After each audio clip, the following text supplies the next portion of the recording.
안녕하세요. 안녕하세요. 반갑습니다. 사랑합니다.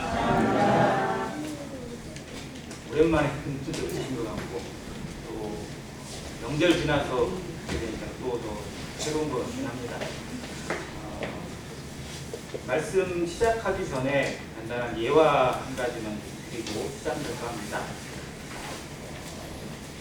과자 좋아하세요? 과자를 안 좋아하는 사람은 거의 없는 것 같아요. 없어서 못 먹지. 과자 중에 스낵인데요. 혹시 치토스 아세요? 유명하죠? 이게 원래 우리나라에서 만든 게 아니고 미국에서 만들어진 과자가 한국에 이제 롯데랑 이렇게 합격하면서 이제 만들어진 과자가 됐는데 치토스에 관련된 재미있는 일화가 하나 있습니다. 보통 치토스가 이렇게 좀 감미로운 맛, 일반적인 맛이 많았대요. 그런데 이제 그 회사, 미국에 있는 펩시코라는 회사거든요, 여기가. 그곳에 한 직장인이 취업을 하게 됐어요. 근데 그 사람이 중졸이에요. 학교를 고등학교도 못 나왔어요. 그러다 보니까 면접을 보면 퇴짜당하고 학력이 안 되니까 이런 경우가 되게 많았는데 여기서 이제 우여곡절 끝에 여기 회사에 취업을 했어요. 그것도 직원이 아니라 그냥 공장 청소원. 공장 끝나고 나면 바닥 쓸고 뭐 하고 뭐 기계 닦고 뭐 이러는 것이 그 사람의 일이었거든요.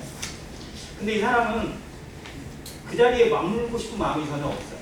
뭔가를 계속 배우고 싶고 뭔가를 알고 싶고 또 나름대로 연구를 하는 그런 마음을 계속 가지고 있었거든요. 네, 이 청소원인데 너무 공장의 기계들이나 돌아가는 라인들이 재미있고 관심이 가는 거예요. 그리고 또 이제 끝나고 나면 과자 남는 건 아니고 있잖아요. 그래서 그거 싸가지고 집에다 갖다 주고 뭐 이러면서 좀 재미가 있었는데 치토스를 이렇게 쭉 먹다 보니까 이 사람이 약간 멕시칸 계열 쪽인데 멕시칸 쪽에 있는 사람들이 약간 매콤한 맛, 칠리 소스 뭐 이런 것들을 좋아하잖아요. 이게 너무 맛이 심심한 거예요. 그래서 이거보다 좀 더 좋은 그런 매운맛이나 이런 게 있으면 좋은데 왜 이런 걸 안 만들지? 뭐 이런 생각을 좀 했어요. 그래서 집에서 아이들이랑 같이 이런저런 막 섞어가지고 연구하면서 그것을 맛을 한번 바꿔봤대요.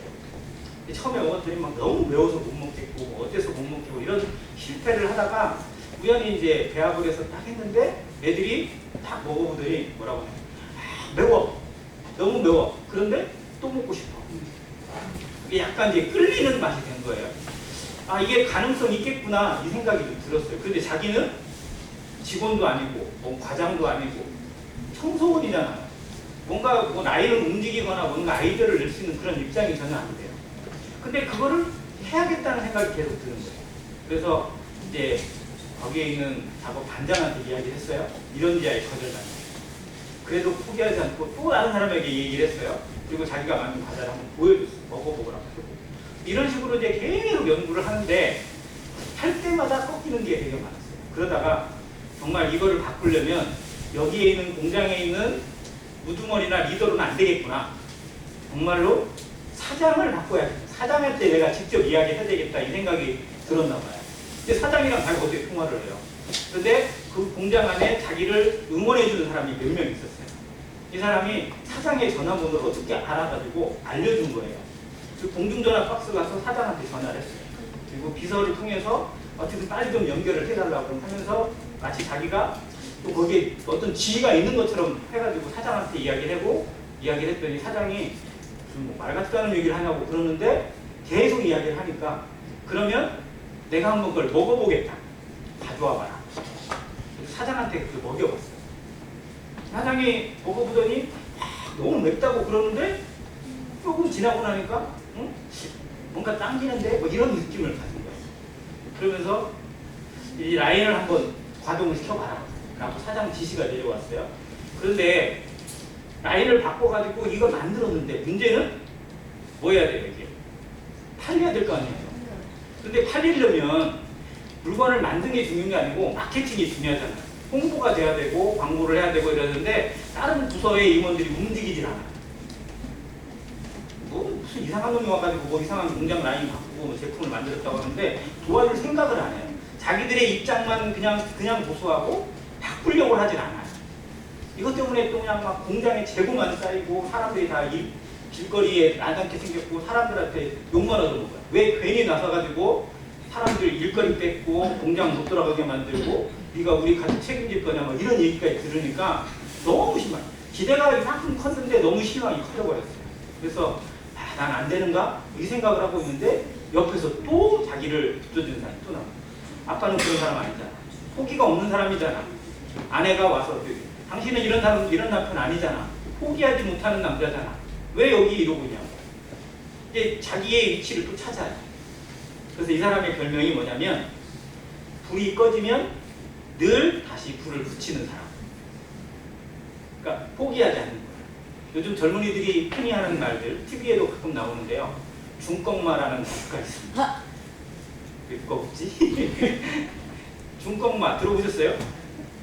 어른들은 좀 익숙하지 않은 단어일지 모르지만 젊은이들은 너무 잘하는 말이에요.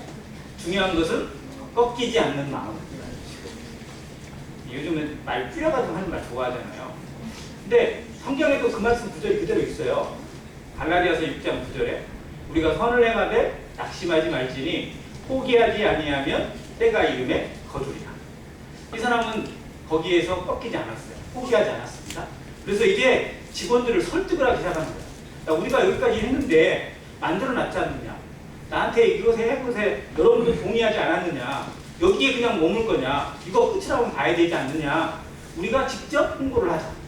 우리가 아는 사람들한테 이걸 가져가면 나누고 어차피 재고 쌓였으니까 공짜로 나누면서 시음식도 갖고 뭐 먹여보고 풀어보고 해가지고 한번 알려보자. 그랬더니 사람들이 하나씩 움직여.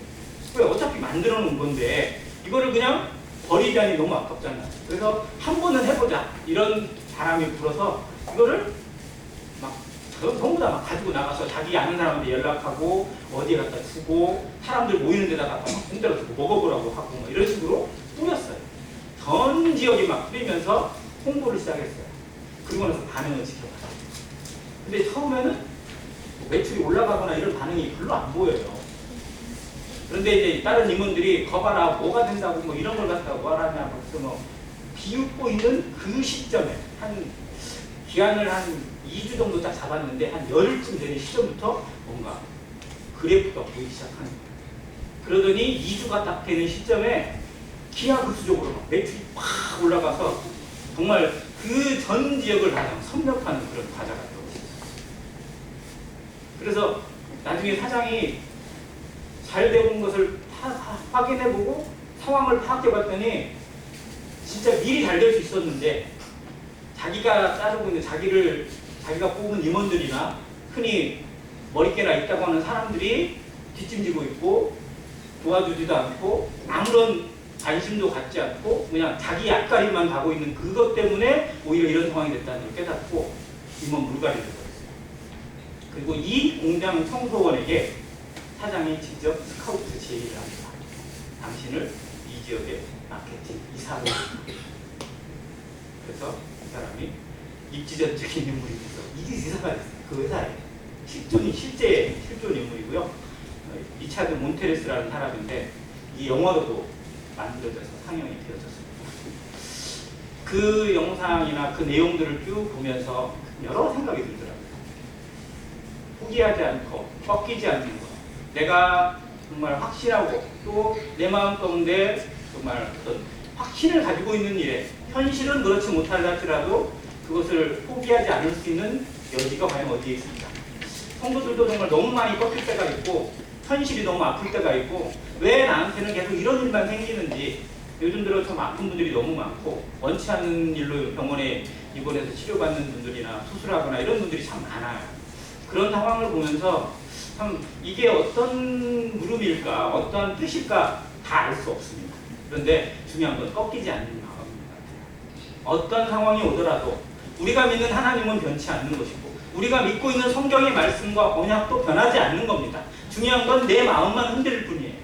내 마음을 붙잡을 수 있는 여지만 붙잡으면 또 누군가의 동역자만 있다면 우리는 정말 하나님을 그대로 만날 수 있고 그대로 뵐 수 있고 그 은혜와 능력으로 살아갈 수 있는 능력을 가지고 있는데도 불구하고 한낱 살바람 같은 바람에 꺾이고 조그만한 풍파에 쉽게 접어버리고 너무 주저앉아버린 경우가 많지 않나 이런 생각이 좀 들었습니다. 그래서 꺾이지 않는 마음을 가지고 올 한 해를 더 힘차게 걸어가시는 마음이 됐으면 좋겠다라는 생각이 듭니다. 베드로후서 3장 보겠습니다. 베드로후서 3장 마지막 장입니다. 오늘 9절까지 교제하기를 원하는데요. 그게 있는지 모르겠습니다. 8절과 9절이 교제 말씀이기 때문에 한번 읽어보겠습니다. 베드로후서 3장 8절과 9절입니다. 같이 읽겠습니다. 시작. 하루가 천년이 없고 천년이 없다는 이 한 가지를 잊지 마라. 주의 약속은 어떤 이들이 더디다고 생각하는 것 같이 더디는 것이 아니라 오직 주께서는 너희를 위하여 오래 장사 아무도 멸망하지 아니하고 다 되게 하기에 이르기를 원하십니다. 아멘. 네. 베드로후서 3장은 베드로 서신의 베드로의 유언의 말씀의 마무리장입니다. 그러니까 이거 외에도 여러 가지 기록들이 있겠지만 성경에는 베드로의 이름으로 전서와 후서 두 가지만 기록이 되어 있습니다. 자, 후서 3장의 특징 중에 하나가 뭐냐면 사랑하는 자들아라고 일단 꼽을 수 있어요. 총 18절까지밖에 없는데 4번이나 사랑하는 자들아라는 이 호칭이 호격이라고 합니다. 누군가를 부르고 누군가에게 부탁하고 누군가를 간절히 찾는 마음이 담겨져 있어요.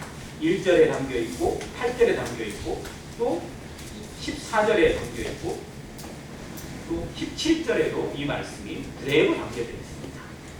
가면 갈수록 그의 마음이 더 간절하고 더욱 뜨겁고 더 애절한 마음으로 부탁하고 있고 또 경고하고 있습니다.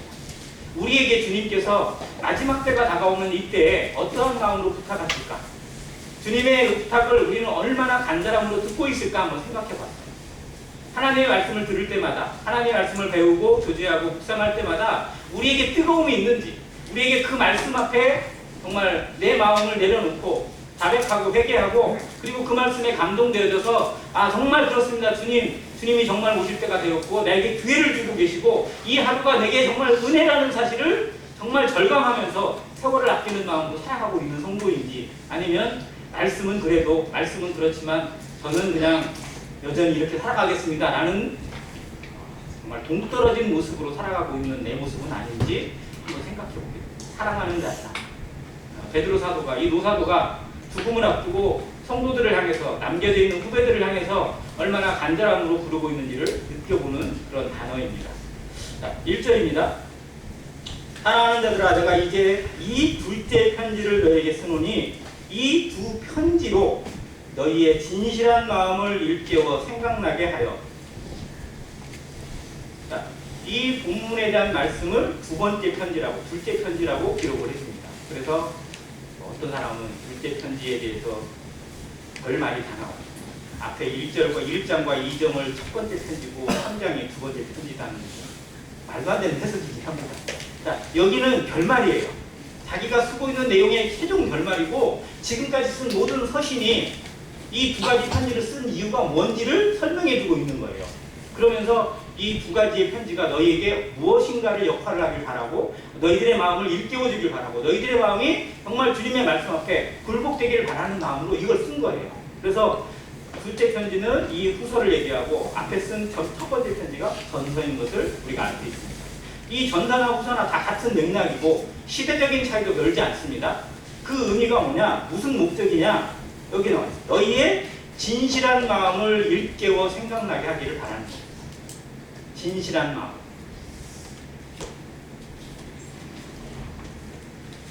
이 단어가 어떻게 보면 그냥 읽어 나가도 아무 문제가 없는 말씀이세요.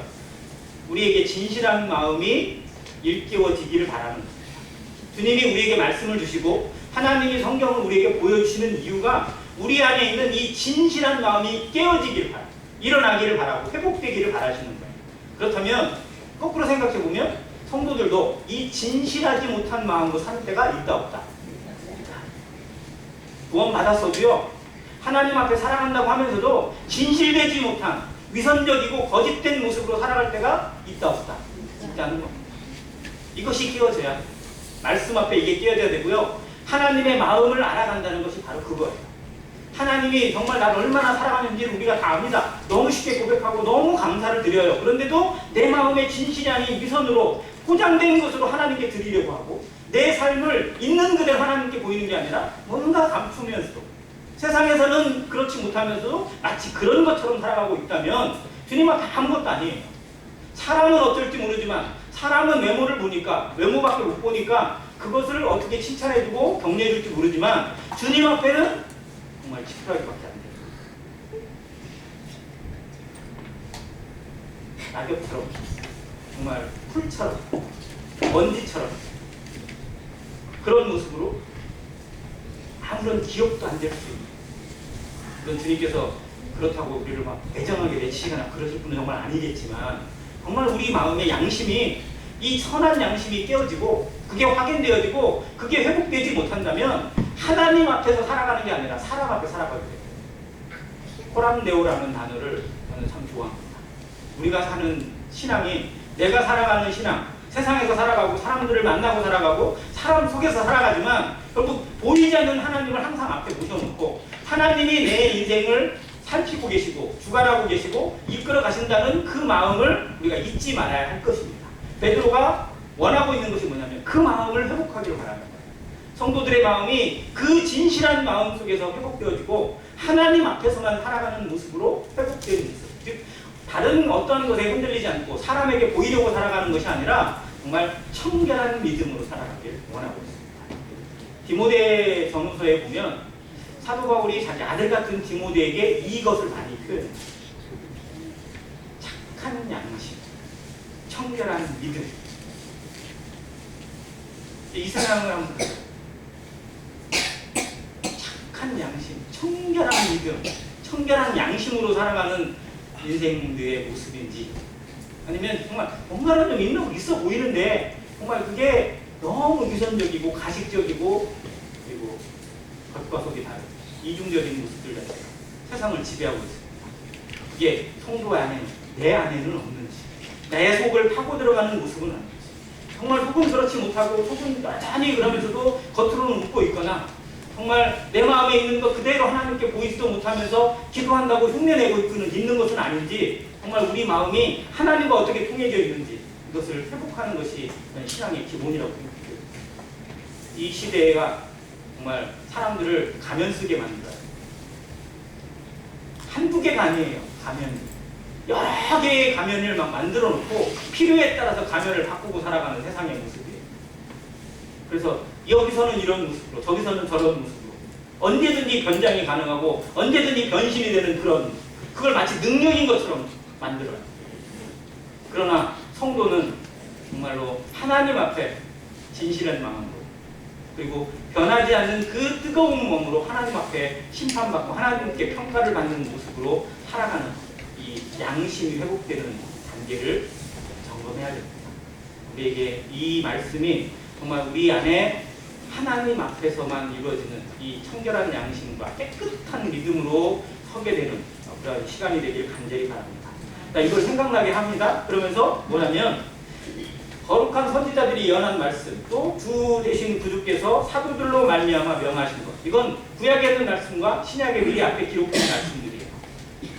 구약에 있는 말씀들 선지자들이 주신 말씀들입니다. 그러나 실상은 다 누가 주신 거예요? 하나님이 주신 거예요. 사도들이 한 말도 실상은 누가? 주님이 그들을 입을 통해서 하신 말씀이고 하나님이 그들의 손을 통해서 주신 말씀이에요. 우리 안에 기록되어 있는 성경 사도 베드로가 썼느니 사도 요한이 썼느니 사도 바울이 썼느니 우리가 이렇게 말하고 있지만 실상은 사도 바울의 손을 통해서 사도 바울을 통해서 누가 하신 것? 하나님이 기록하신 것. 하나님이 누구에게? 나에게 주신 것.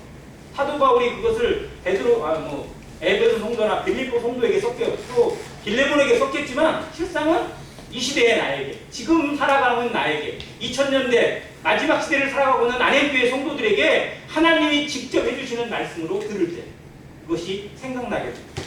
이걸 기억하는 것이 정말 우리에게 성경을 주신 목적입니다. 모든 성경은 하나님의 감동으로 되었습니다. 그리고 교훈과 책망과 바르게 함과 의로 교육하기에 유익합니다. 그런데 그 유익한 것을 무엇을 위해서 목적으로 사용되느냐? 모든 하나님의 사람으로 선한 일을 하게 하고 모든 선한 일을 힘쓰는 자가 되게 하기 위해서 하나님의 일을 감당하고 하나님과 동역하는 자가 되게 하시기 위해서 우리에게 성경을 주셨고 성경을 통해서 우리의 마음들이 정말 날마다 새롭게 되고 깨끗하게 되어져서 정말 세상에 있는 먼지나 찌기가 없이 주름 잡힌 것이나 흠이 없이 하나님 앞에만 서는 그런 모습으로 되어지기를 원하세요.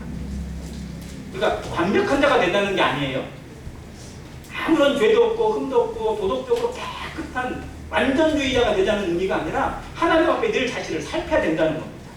날마다 세수하고 날마다 거울을 보면서 얼굴을 살피는 것처럼 말씀을 통해서 성경을 통해서 자기의 양심을 들여다보고 내 양심이 꼭 위선적인 것들이 차지는 않았는지 그런 세상의 것들이 먼지처럼 끼어있는 것은 아닌지를 살피는 즉 날마다 마음을 새롭게 함으로 변화를 받는 모습이 우리에게 늘 필요하다는 겁니다. 이것이 습관이에요. 밥 먹는 거 습관. 보면 일어나서 세수하는 거 습관이잖아요. 너무 익숙하잖아요. 그런데 성경을 통해서 자신을 깨끗하는 것이 습관이 되어 있는 성도. 이런 성도는 죄가 쉽게 그를 무너뜨립니다. 좋은 습관을 가지는 성도. 이 성도는 정말 놀라운 능력과 잠재력이 발휘가 돼요. 근데 반짝하다가 많은 그런 모습들 자체가 우리를 위험하게 합니다. 우리가 초창기에는 그리고 믿음이 어릴 때는요 반짝하다가 무너지고 반짝하다가 뜨겁다가 차가워지고 이런 일을 경험할 수밖에 없어요. 애기는 원래 그러니까요. 애기는 좋았다가 싫었다가 하루에 몇 번씩 해요. 어느 날은 아빠가 최고인데 어느 날은 아빠가 제일 나빠. 왜? 자기한테 잘 안 해주니까. 근데 우리의 신앙이 굳어지고 애가 철이 들면 정말 부모의 마음을 알아가는 것처럼 하나님 안에서 이게 흔들리지 않는 어떤 그런 것을 배워가는 단계가 돼야 됩니다. 이런 모습을 기억나게 하기 위해서 이렇게 썼어요. 자, 그리고 이걸 기억하게 됐을 때 어떠한 장점이 주어지고 어떠한 능력이 주어지느냐? 뒤에 있는 것들에 흔들리지 않아요. 자, 경고라는 내용이 뭐냐면 먼저 이것을 알지니 말세, 지금이 말세. 사도 베드로가 이 서신을 기록하고 있는 이때가 실상은 말세예요. 주님이 이 땅에 육신을 가지고 오신 그때부터 실상 말세는 시작되었어요. 그래서 언제 주님이 다시 오셔도 아무 이상할 게 없어요. 그런데 그걸 계속 늦추시고 미루시고 기다리시는 것 뿐입니다. 주님은 이 땅에 오셨을 때 육신을 오셨다가 승천하시고 부활 승천하시고 올라가시면서 했던 말이 있어요. 내가 속히 오리. 그잖아요. 그러니까 제자들은 주님이 언제 오실 거라고 생각했어요? 자기들이 살아있을 동안에 올 거라고 생각했어요. 그래서 언제든지 오실 수 있는 주님, 그걸 주님을 기다렸어요. 그래서 마라나타에 아멘 주 예수 오셨소서 하고 부르짖었어요. 그게 기도 제목이었고 그게 찬양의 제목이었습니다. 자, 그런데 그때 어떤 자들이 나타나느냐? 조롱하는 자들이 나옵니다. 다른 말씀은 예전 성경에서는 기롱하는 자들이라고 되어 있는데 이거를 비꼬고 무시하고 약올리는 자들, 교회를 조롱하고 성도들을 조롱하는 자들 있어요. 걔들은 와서 하는 재미 하나도 없고 어쩌지도 못 하고 교회 가면 뭐가 나와. 옛날에 부모님들이 교회 잘 찾아가는 자녀들에게 했던 말 뭐예요? 교회 가면 떡이 나오냐 밥이 나오냐. 근데 교회 갔더니 뭐가 나와요? 떡도 나오고 밥도 나오고 다 나오더라고요. 자, 아무튼 이 기롱하는 자들이 언제나 있어요. 지금 더 많습니다. 믿음을 조롱하고 그리고 신앙을 조롱해요. 그런데 무턱대고 조롱하는 게 아니라 그럴싸한 거짓말로 조롱해요. 여기에 나오는 뭐라고 하냐면 주께서 강림하신다는 약속이 어디 있냐? 강림하신다 안 하신다?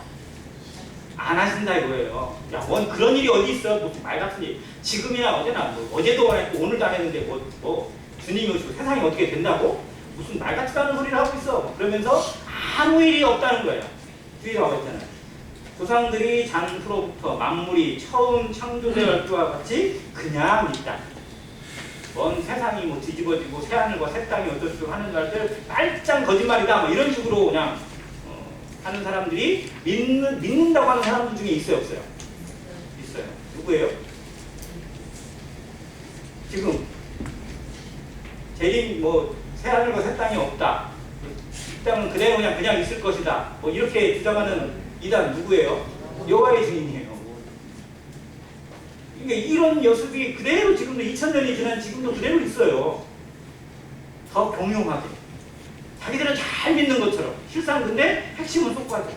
여호와의 증인이라고 얘기하면 예수 그리스도만 얘기하면 그냥 드러나요. 그들은 예수 그리스도가 하나님이 아니에요. 하나님일 수가 없어요. 하나님의 피조물이고 하나님만 창조자예요. 예수 그리스도는 그냥 피조물이고 그냥 인생에 불과해요. 진정한 구원자가 될 수가 없고 주가 될 수가 없어요. 그렇게 그들의 논리가 잘못되어 있어요. 자, 아무튼 그런 이단들의 또 잘못된 교리들이 세상을 흔들고 성도들을 조롱합니다. 그런데 그들에 대해서 뭐라고 평가하냐면 인 하늘이 옛적부터 있는 것과 땅이 물에서 나와 물로 성립된 것도 뭘로 됐다고요? 하나님의 말씀으로. 자, 세상이 창조된 이로부터 그냥 그대로 있다. 이거는 자연의 힘이라는 거예요. 자연이 힘을 가지고 있어요, 없어요? 자연 어마어마한 힘을 가지고 있잖아요. 그렇게 난리치고 중국이 막 공장 세워가지고 난리 났던 그 땅들을 막 공기 다 오염되고 뭐 하고 막 그랬던 땅이 코로나로 공장이 싹 문을 닫고 나니까 갑자기 쫙 좋아졌어요. 2020년에 일어났던 일이에요. 코로나로 인해서 사람들은 많이 죽고 그랬는데 오히려 자연이나 뭐 이런 환경이나 이런 거는 잠깐 좋아졌었어요. 그러니까 자연은 이 회복하려고 하는 힘을 가지고 있어요. 근데 이게 실상 자연의 힘이에요? 하나님의 힘이에요? 하나님의 힘이죠. 그게 히브리서에 있는 말씀이나 또 다른 골로새서에 있는 말씀이나 이런 데 보면 만물을 붙드시고 계시는 분이 하나님이시고 우리 주님이시라는 거예요. 말씀으로 창조하실 뿐만 아니라 창조되고 그냥 내두신 것이 아니라 그걸 그대로 말씀으로 붙들고 계시고 그 권능으로 붙들고 계신 하나님의 은혜로 이 땅이 이렇게 있는 것이지 말씀으로 그렇게 되어 있는 것이지 저절로 된 것이 아니라는 겁니다. 자연이라는 단어를 우리는 조금은 좀 분별해서 해야 돼요. 자연이라는 말이 무슨 뜻이에요? 스스로 단자, 그러려는 자 해가지고 스스로 그렇게 됐다는 거예요. 자연스럽게 그렇게 된 거예요. 저절로 된 거예요. 저절로 된 거예요. 실상 우리 눈에만 저절로 된 것처럼 보일 뿐이지 실상 그 모든 것에 하나님이 얼마나 붙들고 계시고 주관하고 계신지를 알아야 됩니다. 여기에 있는 꽃이 저절로 피었죠. 핀 것 같죠. 그러나 실상은 이 안에 있는 생명력이 이걸 피운 거고요. 사람이 관리해서 핀 거죠. 아무튼 모든 것에 하나님의 주권적 개입이 있다는 사실을 알아야 된다. 이게 말씀이에요. 우리는 말씀을 믿습니다. 말씀으로 세상이 지음받은 사실을 믿고요. 그 말씀이 육신이 되어 우리 가운데 거하시는 걸 믿습니다. 그 육신으로 오신 예수 그리스도께서 성령으로 통해서 우리에게 말씀해 주시고 말씀을 통해서 우리에게 증거해 주시는 사실을 믿습니다. 즉 우리가 말씀을 붙든다는 사실이 얼마나 놀라운지 얼마나 위대한지를 알아야 돼요. 말씀은 단순한 게 아닙니다. 말씀은 지식이 아니에요. 말씀은 하나님입니다. 우리는 하나님을 소유하고 있고 하나님을 모시고 있어요. 그 능력의 권세가 얼마나 큰지 정말 우리가 말씀의 위력을 경험해 봐야 됩니다. 매일의 삶에서 이걸 경험하는 성도는요 하루하루가 기적이에요. 매일매일이 그냥 특권이고 기적이고 얼마나 즐거운지 몰라요. 그런데 말씀을 가지고는 있는데 성경을 가지고는 있는데 성경을 묵상하지 않고 성경을 연구하지 않고 공부하지 않으면 그냥 이건 그냥 책이에요. 그냥 무거운 책에 불과해요. 글씨도 되게 많은 책, 읽기도 힘든 책, 이런 책이 돼요. 어떤 사람에게는 그렇게 될 수도 있어요. 우리는 이 말씀의 권위와 능력과 그 위력을 얼마나 경험하고 있는 성도들인지 이때 더 한번 분별하기 원합니다. 베드로는 이걸 알려주고 있어요. 그러면서 이제 하늘은 그전에는 물로 세상이 멸망을 당했습니다. 노아의 홍수를 의미합니다. 그러나 지금은 이제 뭘로? 불로 심판이 예정되어 있고 간수되어졌다고 이렇게 됩니다. 즉 하나님이 언제라도 불심판을 내리실 수 없어요. 있어요. 지금 당장도 내릴 수 있어요. 그런데 그것으로 간수하고 계십니다. 이제 하늘과 땅은 그 동일한 말씀, 즉 물심판도 하나님의 말씀에 의해서 주어졌습니다. 하나님께서 심판하실 때, 하나님께서 무너뜨리실 때, 하나님께서 가져가실 때 사람이 그 뭣도 할 수가 없어요. 노아의 방주에 대해서 들었던 그 좋은 경고가 하나가 뭐냐면요. 열면 뭐 할 자가 없고 닫을 자가 없고 닫으면 열 자가 없어요. 정말 하나님의 심판은 사람이 그 아무리 때를 쓰고 애를 쓰고 수백만 수천만이 달려들어서 해도 안 되는 거예요. 하나님의 주권적인 겁니다. 이것이 심판이에요. 지금 나에게 심판이 내리지 않고 지금도 내 생명을 하나님께서 거두어 가지지 않는 것에 대해서 우리가 감사해야지, 내가 뭐 10년이고 20년이고 내 마음대로 살 수 있을 것처럼 착각해서는 안 됩니다. 이 세상이 그냥 뭐 사람들이 지키고 있는 것처럼 착각해서는 안 돼요. 정치인들이 이 지구를 지키고 있습니까? 환경학자들이 이 지구를 지키고 있어요? 아니요. 하나님이 지금도 때를 마감치 않고 기다리고 계실 뿐이에요. 누군가가 구원받고 누군가가 하나님 앞에 더 바르게 살기를 원하고 누군가가 하나님 앞에 더 뜨거워진 마음으로 회복되기를 간절히 기다리시면서 기다리실 뿐이에요. 이 마음을 알아야 돼요. 이것이 말씀을 통해서 우리 가운데 전달되어지고 그 말씀이 살아 역사되어질 때 교회가 달라지고 성도의 삶이 바뀌고요. 열매와 향기가 달라집니다. 이것을 베드로는 그들에게 경고해주고 있어요. 그러면서 아까 읽은 말씀, 사랑하는 자들아 죽게는 하루가 1000년 같고 1000년이 하루 같다. 약간 말이 멋있는 것 같은데 되게 애매해요. 1000년이 하루 같으면 하루는 진짜 눈꽃만큼도 안 돼야 되는데 또 하루가 1000년 같아요. 이게 뭔 말이에요 도대체? 이거 좀 잘 풀어지세요. 죽게는 1000년이 하루 같고 하루가 1000년 같다. 잘 해석이 되세요. 그냥 우리가 그냥 그렇게 받아들이니까 그냥 그러긴 한데 이거를 설명을 해주려고 하면 어떨까요? 안 믿는 사람한테 야 하나님 앞에는 1000년이 하루 같고 하루가 1000년 같은 거야 라는 얘기를 하는데 야 그게 뭔 말이야? 그러면 어떻게 해요? 뭐라고 설명하시겠어요? 저도 처음에 이 말을 멋있다고 생각했는데 막상 설명하려고 하니까 좀 되게 애매하더라고요. 뭐라고 설명을 해야 되지? 뭐라고 해야 이해를 하지? 자, 그런데 여기에 힌트 하나가 뭐냐면 죽게는 죽게. 우리에게가 아니에요. 죽게예요. 즉 우리의 시간과 하나님의 시간은 같다 다르다. 다르다. 자, 하루 24시간이죠. 맞아요? 하루 24시간의 기준이 뭐예요? 어떻게 해서 24시간이라는 게 나왔어요? 그냥 뭐 1초를 쭉 해가지고 막 했더니 24시간 된 거예요? 과학 시간에 안 배우셨어요? 자, 학생 하루 24시간이라는 기준이 어디서 온 거예요? 지구의 자전이에요. 지구가 한 바퀴 도는 시간이에요. 지구가 한 바퀴 도니까 그게 그 시간을 계산해 보니까 24몇 나와요. 이렇게. 실제 24대 다 안 떨어지거든요. 이제 그 영국 그리니치 천문대라는데 그게 측량의 기준이에요. 거기에서 거기 뭐 축이 있어요. 점검하는 축이 있는데 그게 한 바퀴를 딱 도는 시간, 그게 24시간이에요. 하루의 기준이에요. 자, 그러면 1년은 어떤 기준이에요? 지구가 태양을 한 바퀴 쭉 도는 그 시간, 그게 1년이잖아요. 자, 그런데 그건 어디에 있냐면 이 지구와 태양 안에 있을 때만 해당되는 거예요. 자, 지구 태양계를 벗어난 저 우주에 가면 하루의 개념이 있어요, 없어요?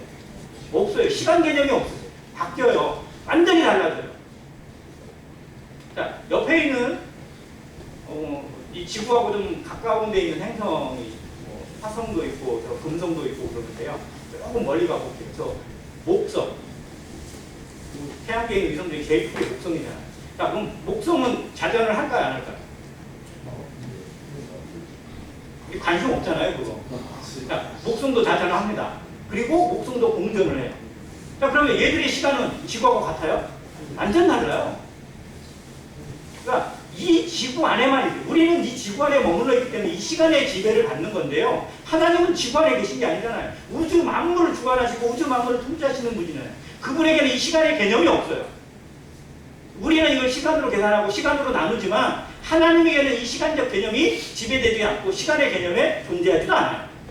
공간적 개념도 그렇게 마찬가지입니다. 우리는 3차원적 세계에 존재하지만 하나님이 존재하시는 그 공간은 누구 말로 보면 7차원이래요. 그걸 어떻게 설명하겠어요? 그걸? 저희의 언어로는, 저의 머리로는 설명이 안 돼요. 하나님만이 이해하실 수 있는 시간과 하나님만이 알 수 있는 공간입니다. 즉 그런 의미예요. 너희의 시간과 나의 시간은 다르다는 거예요. 너한테는 긴 시간이 보이면 나한테는 아무것도 아니고 정말 아무것도 아닌 것 같지만 너한테는 어마어마한 시간이 될 수도 있다는 거예요. 이게 하나님의 시각이에요.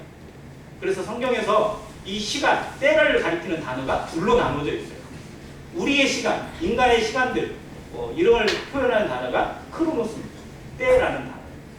그리고 하나님의 시간표, 하나님의 때라는 의미를 카이로스라는 단어를 바꿔줬어요. 다르게 씁니다.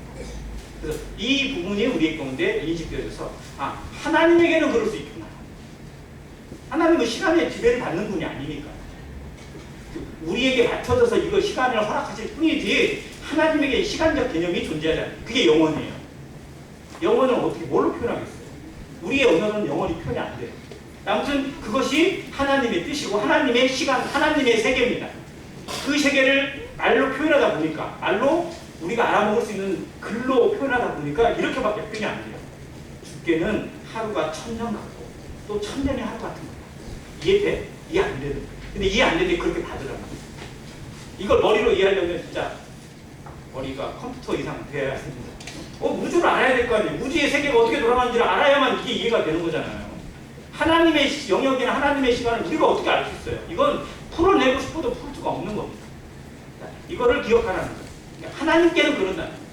하나님이 정하시는 섭리와 하나님의 때는 우리의 시간으로 계산되거나 이해할 수 있는 게 아니다. 그런데 거기다 대고 스님께서 1992년 10월 28일 날 12시에 오신다. 이런 말 하는 것 자체가 하나님을 얼마나 조롱하는 건지 알아야 된다는 거예요. 시한부 종말론을 떠들어대고 그렇게 함부로 말하는 사람들이 하나님을 몰라도 너무 모르고 있다는 거예요. 하나님은 시간적 개념으로 존재하시는 분이 아니기 때문에. 그런데 이제 우리에게 맡겨서 뭔가를 이루시겠죠? 그러면서 9절 말씀에 결론을 내립니다.